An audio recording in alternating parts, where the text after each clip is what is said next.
Hello, viewers. It's another wonderful time coming to your home. This is Know Before You Wish You Knew, an educative program that is brought to you by Insult International, an organization that is primarily interested in the holistic development of young people.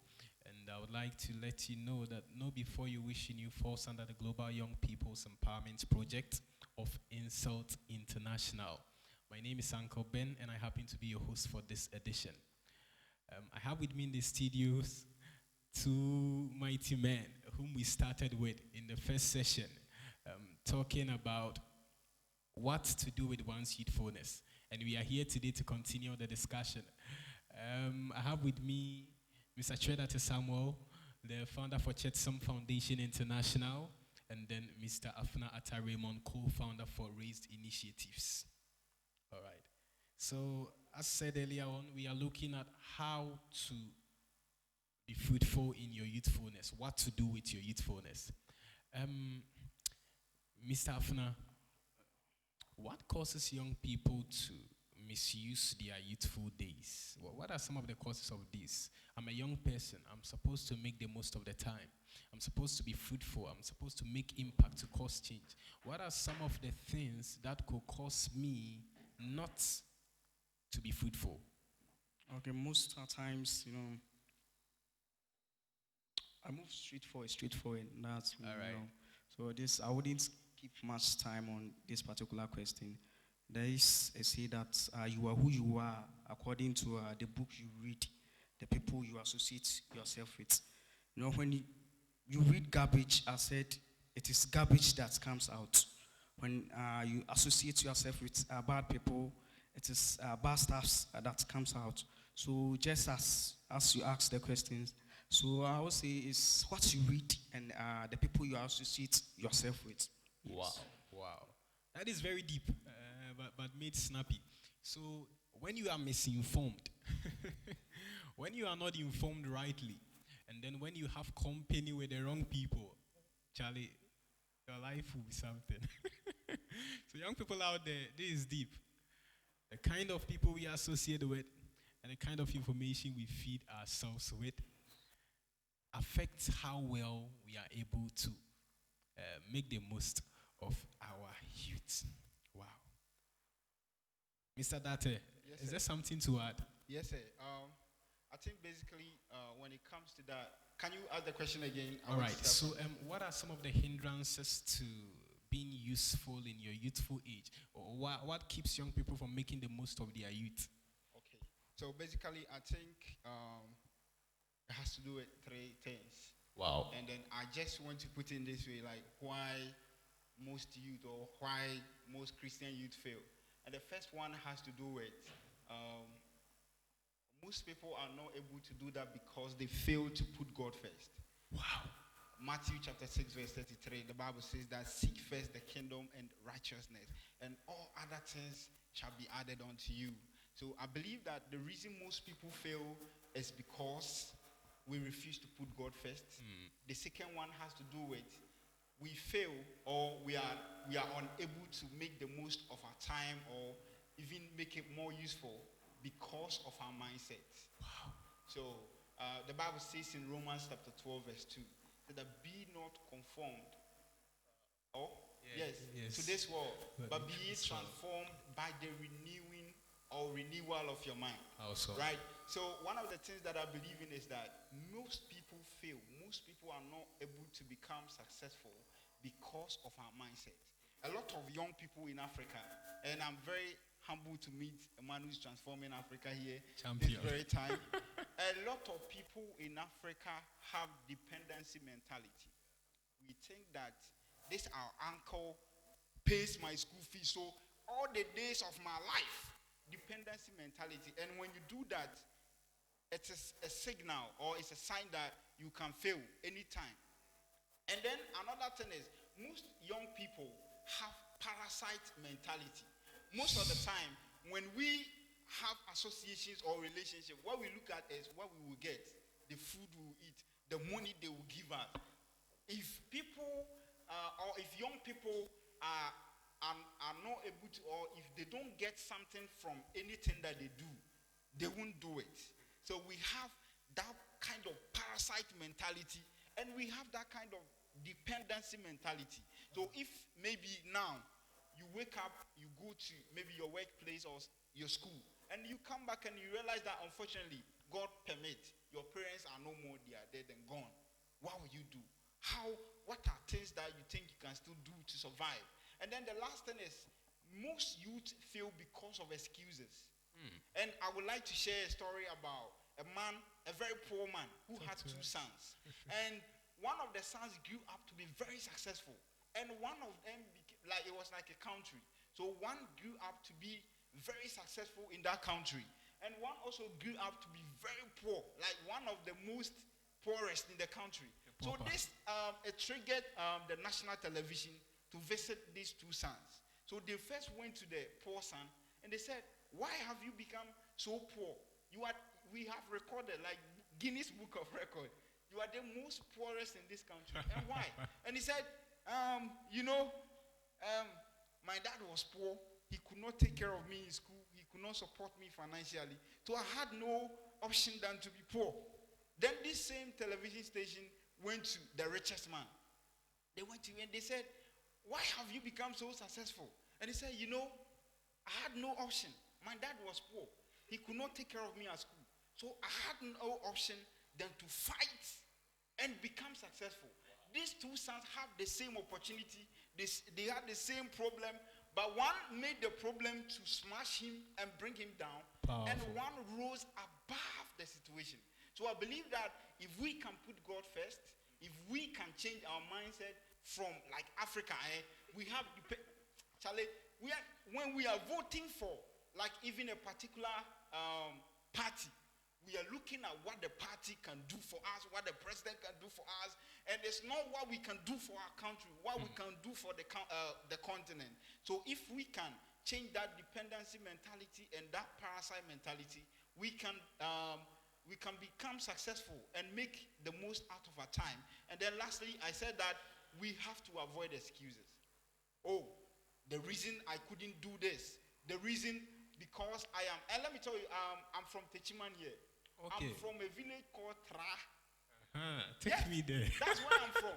And let me tell you something. When I was young, the only mentor we had in that village was a fetish priest, the Botroa fetish priest. So I remember one time when I was leaving the village, I promised myself, I said, these 300 people, because he was the most successful. He had a car like Corolla. He was the boss. Yes, he was the only one who had a car in the village. And I said, as I'm going, I will be the mentor of this 300 people. Wow. So we have to avoid excuses. And so sometimes when I meet people and maybe they say, oh, you are doing well, all of my mind is that I just want to become an inspiration for my 300 village people. Yes. And I think that these are three vital ingredients that young people need, that we can change our environment, ourselves, and our generation. Wow. The man is loaded, though. And viewers, Mr. Date, I know you are an author. Yes, by the grace of God. Wow. You see the way he's speaking. These are people who depict much of humility. And you see, until you come to the point of attributing all the things you acquire to the mighty hand of God, you are not going far. And I see that in this great man. Tell us, what have you written? Yeah, so by the grace of God, I think I started, like we are talking about young people, youth. So I would first of all start with how we started with Chetson Foundation. Wow. So basically, we started in my classroom when I was in second year. Humble like beginnings. Final year. Yes. So I started with 4 of my classmates. And then we progressed to 14 people. And if you can remember, I think 2 Timothy chapter 2, verse 2, Paul was telling Timothy, he said, Timothy, my beloved son, the things you have heard me say, you are entitled to teach other faithful men. So throughout the kind of mentality we had was that we have to grow. So the people who believe in the dream will also progress it. So I first of all spoke to the 4 people, and I said, So if you are supposed to help maybe Ben to go to school, every day you give Ben 1 cedi. But if two people come together and we are still helping Ben, how much do you think we can afford? And then maybe the person would say 50 pesos each. And I said, okay, if we get 3 people adding to the 2 of us, and we are still taking care of Ben, how much do you think we will pay? And it was like 20 pesos. And I also said, if we are 20, okay, and we are taking care of Ben, how much do you think we are going to pay? And it's like 10 pesos each, or if we are 10, it will be 10 pesos each, right? So, by the grace of God, we started with 4 people, then we got to 14. Then I think when we completed school, we had our first summit, and we're like 37 people. When you completed school, was it junior high, senior high? SHS. SHS. So I started. Which SHS did you attend? Senior High School. Susek. Yes. Oh, the wow. Brungahafu University. Oh, Charlie. Yeah. So, but please, now we don't have Brungahafu. Yes. But yes, sorry. The Brungahafu. Yes, sir. Thank you. All right. And then I think that through that after school, I realized that my parents. I'm very grateful to Mr. and Mrs. Tredat and Samuel for their investment in my life. Mommy and Daddy, shout outs to you. Yes, special shout out. All right, so my parents have been of great help. Even when I was in the village, I was still attending private school, APS.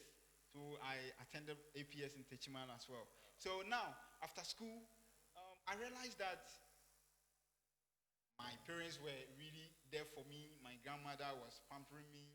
And I said, I heard the voice of God. It said, Samuel, if you want, like the Bible says in the Old Testament. The audible voice of God. Yeah, the audible voice. So he said, if you want to succeed, move from this house. I heard the voice of God. So before I even told my parents I wanted to leave the house, I had already paid for the rent. Wow. So I had already paid for the room. And then I told my dad that I am very thankful for all the investment they have given me over after the junior years. high school. After SHS. After SHS. Okay. So my dad really was mad at me. So he did not allow me to take my bed, even my shirt. He didn't allow me to take anything from the room. Wow. So I had to move. And I remember the room that I paid for, the rent. The only thing I could afford was that rubber carpet. So I had rubber carpet. So I slept, and we say this in Chi. Pre, not me da me prepare, So by the time I wake up, maybe I'll be at one corner of the room. Oh. Maybe the next day I'll be at the other side. And I remember, because he was not in agreement, the first 2 days I had no money on me. I had no food on me. Like I had no food and I had no money. So I remember the first 2 days, I didn't get food to eat. I was starving in the room, and I said, will I die here or I have to survive? And as young people, we always have to look for God and His amazing grace to help us to survive in this life. So I said, I have to survive. Come what may, I have to survive. So I was able to travel in the first night. To the second night, I was so weak. And Traveled us in. Yes. Like I was able to live without food. I thought you traveled in prayer. I was praying as well. Wow. So I think the second night, while I was there, I just woke up and I started writing. Out of the Bible said that let he who is thirsty follow me. One of the reasons why you can become great is when you are thirsty and hungry. Wow. So while I was physically hungry, I was also spiritually hungry. So I stood up and I started writing my visions down.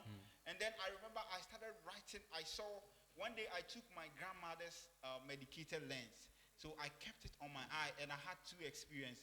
1, I had blurry vision. And 2, I had headache. So the first book I wrote, the title was Whose Glasses Are You Wearing? Powerful. So I said that in life, if you put on a glass, a spectacle that is not yours, you will have a spiritually blurry vision, and then you begin to have like life's headache. Wow. So I wrote the book so that young people would discover what God has invested in us. Wow. So by the grace of God, that was the first book I wrote. And one day I think my dad saw the poster that I was launching the book, and he called me. Yes. He called me because I was having an interview on one radio station, and then after he called me and he said, "I am very proud of you." Wow. So sometimes we have to sacrifice. We have to make a lot of sacrifices to be able to discover ourselves and God's intent For our lives. purpose for our lives. Wow. You get it? So I think that by the grace of God now, we have a lot of books. This year I was planning to launch my 4th book. Wow. So the second book is Despise the Despise Shame. the Shame. Unfortunately, we were not able to bring some here. And then the last book that I wrote, so Despise the Shame also talks about, I think, Hebrew chapter 12, said, looking unto Jesus, the author and finisher of our faith, who for the joy that was set before him endured the cross and despised the shame. And then the last book, before the book that I'm working on currently, is Try. So it talks about how young people can overcome fear and then focus on our purposes and then working for God.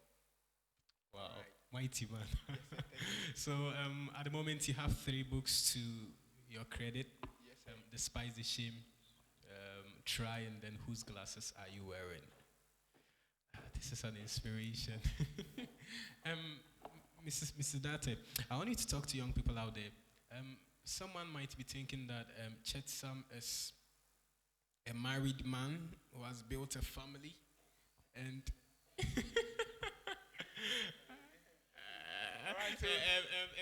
before I go there, let's allow informed consent to work.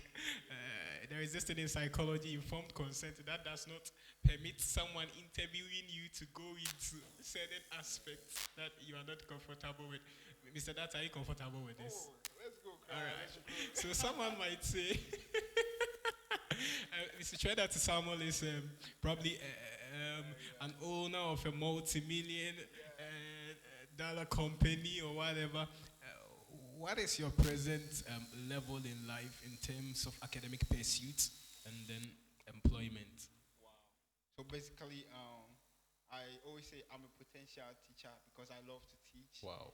So I'm pursuing a course in education at University of Cape Coast. Wow. And So you are a student? I'm a student. Maybe hopefully I'll marry, and hopefully soon. And I think that one of the things too that has helped me over the years is mastering and taking opportunities as it comes. Wow. So when I was in SHS, I had the opportunity to enroll in media school.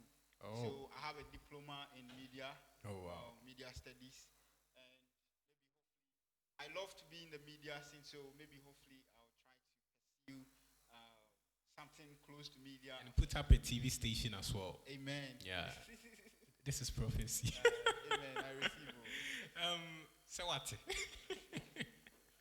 He's a student, and look at all the awesome things that the Lord is doing through him. One of my powerful philosophies of life is that age is a number, and it happens to be in my book too. All right, so let me quickly talk about, you said age is a number, Age is so a I number. just want to All talk in a few minutes so that my boss can come in. All right, so I believe that we can be young and useful. Young and Yes, useful. and I'm giving credit to my my awesome brother, AFM. Yes. Prophet Mike, I will salute you. All right, so you see, like I made a scenario in the Bible where it got to a time where we needed someone to fight, standing for a whole country. And it was only a 16-year-old, some scriptures say 17, who stood in for a whole country and won a national war for a country. So what that means is that we are not too young to be successful. Not too We young can to be be young successful. and useful. We can be youthful and useful. Youthful and useful. So no matter your age, no matter your level of education, and even your background, you can be young and useful. You can be youthful and useful. So now, one of the things that I want to encourage most of the youth who are watching us to do is that we can, while we are young, we can become presidents of countries.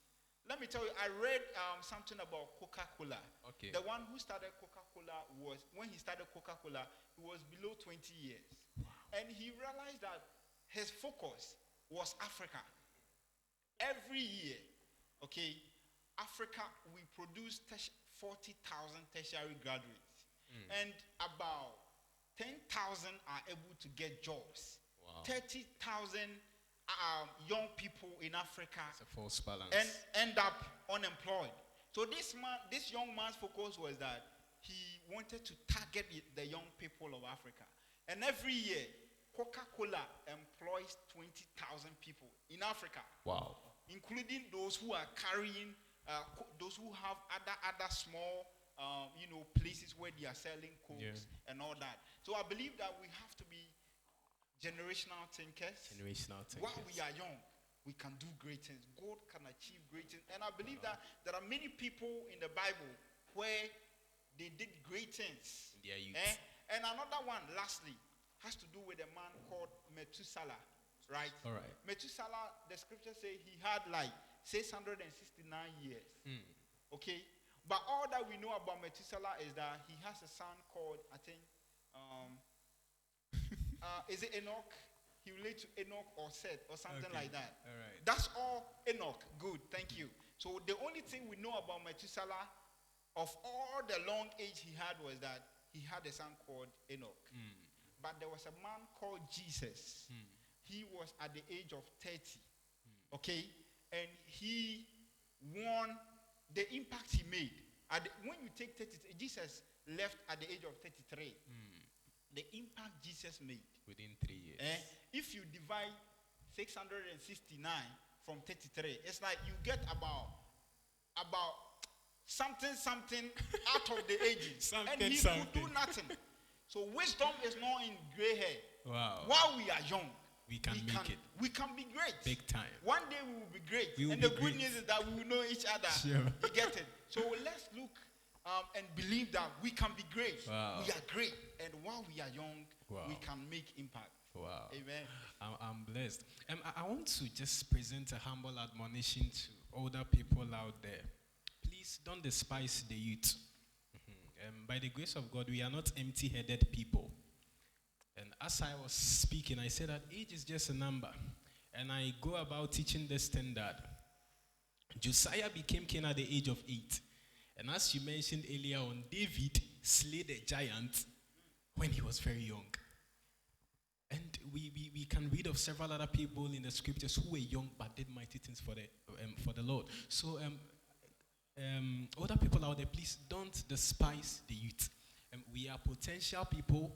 There are a lot of innate abilities in us, and we can do a lot. We need your support. We need your counsel. We need you to be with us. And if you're a young person, to know that age is not a number. Never despise yourself saying, I'm too young. You can make it. Mr. Chair, God bless you. God bless you. All right. So, what are the consequences of misusing your youth? Mr. Afna, I want you to shed some light on that. I'm a young person, and then I don't make the most of my youth. You earlier on told us that the kind of people we associate ourselves with and the kind of information we are fed with has an effect on how fruitful or useful we'll be as young people. So what are some of the consequences that I will experience should I misuse my youthful days? Indeed, there are a lot of consequences, a lot of them when one misuses their youthful age. All right. First of all, the good book says that from the book of Ecclesiastes, chapter 11, verse 9. Yeah, that's definitely nature will judge you in the first place. Nature will first judge you. That is what I would say for now. Nature is going to judge you when you misuse your youthful age. Wow. And definitely you might end up being in a jail. You don't know. You might end up being at a grave. You don't know. So today I would encourage our youth, to use their days wisely. Yes. Someone may not understand what does it mean when he says nature will judge you. The truth of the matter is that nature requires a lot of you. In your youthful days, there are some things you must achieve. The young man is meant to be a strong and energetic person going about being busy about his vision. And so I just want to clarify, Mr. Afna is being very brief. He wouldn't like to speak much. But all that he's trying to say is that nature will hold you responsible. The laws of existence, without any external person coming into it, will hold you responsible. And in psychology, we have what we call ego integrity versus despair. And so when you are not able to make the most of your youthful days, in your latter days, you reflect and you feel very bad in that you weren't able to make the most of your time. Mr. Date, what are you going to add to this? Okay, so I just want to start with a quote that says that what doesn't kill you eventually makes you strong. Wow. And most of the time, when you are among young people, and then especially we are making decisions, you will hear people say maybe if this one is going for and against, there are people who will say, I'm in the middle. There is no middle anywhere.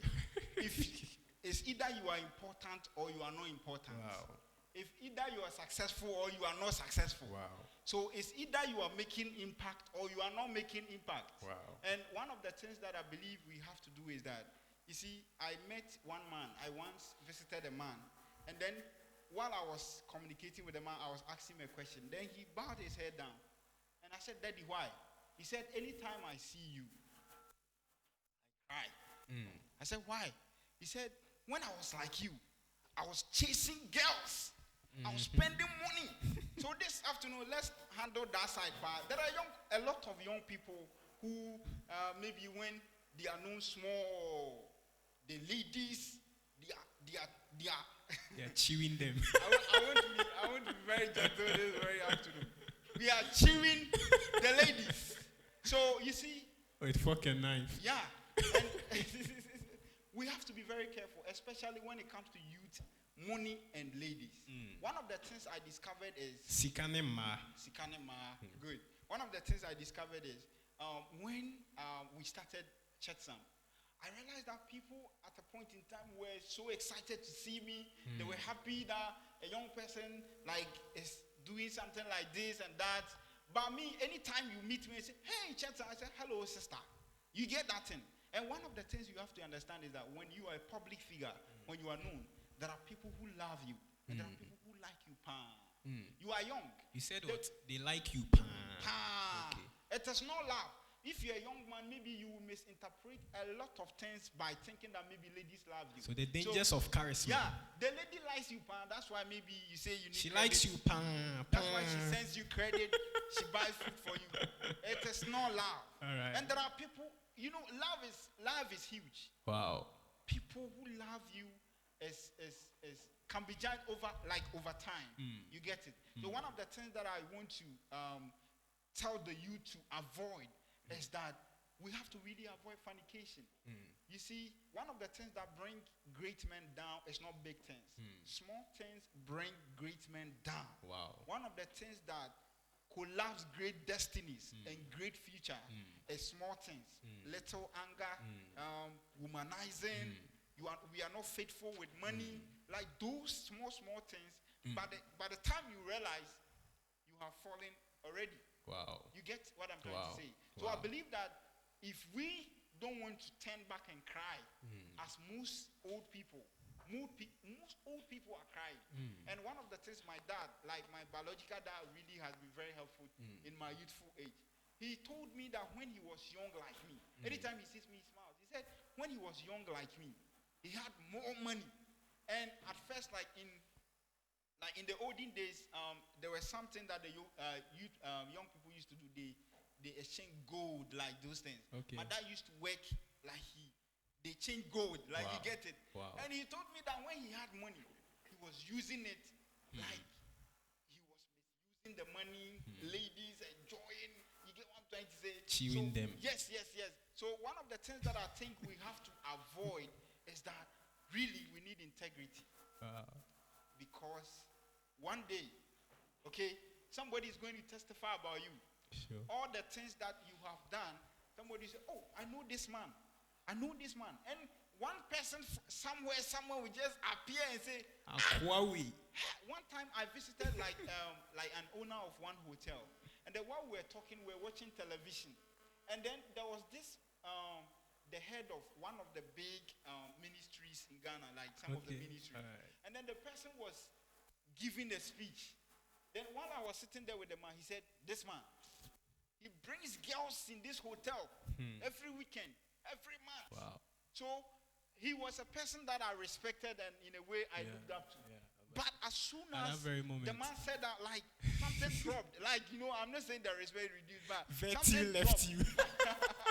So I think that there are so many things we can learn from. While we are focusing on impact, every day of our life, we have to make sure that one of the things about young people is that the energy we start from, the integrity we start with. Wow. Along the way, when more money comes, like fame comes, we tend to lose the originality of which God started with us. And most people, God leaves so many people in the middle.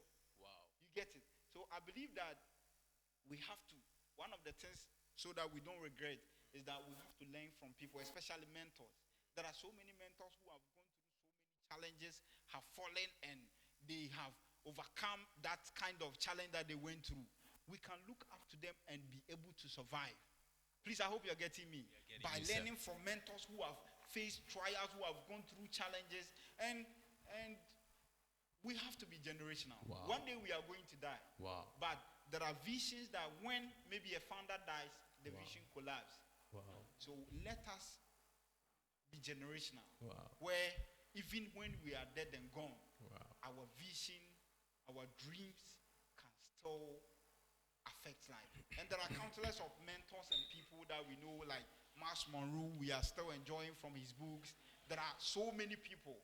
And I believe that in order not to have regret, we have to every day examine ourselves. And at the scripture I said in Romans chapter 12, verse 2, Christ, we have to renew our mind every day of our life. Wow. Thank you, sir. Wow. And Chetsam Foundation says they are generational changes. Yes, sir. Wow. Yes, sir. Viewers, it's been awesome having this mighty man in the studio with me. My name is Uncle Ben, and I've been your host for this session. This is KnowB4UWishUKnew, an insightful program brought to you by Insult International, an organization primarily interested in the holistic development of young people. And KnowB4UWishUKnew falls under the Global Young People's Empowerment Project, a project that is organized by Insult International. Today, I had with me Mr. Afna Atta Raymond, co-founder for Raised Initiatives, an organization that is interested in reforming Africa through inspiration, seminars, and empowerment. And also Tredata Samuel, who happens to be the founder and the president of Chetsam Foundation International. Don't forget to comment, like, subscribe, and share. Bye-bye.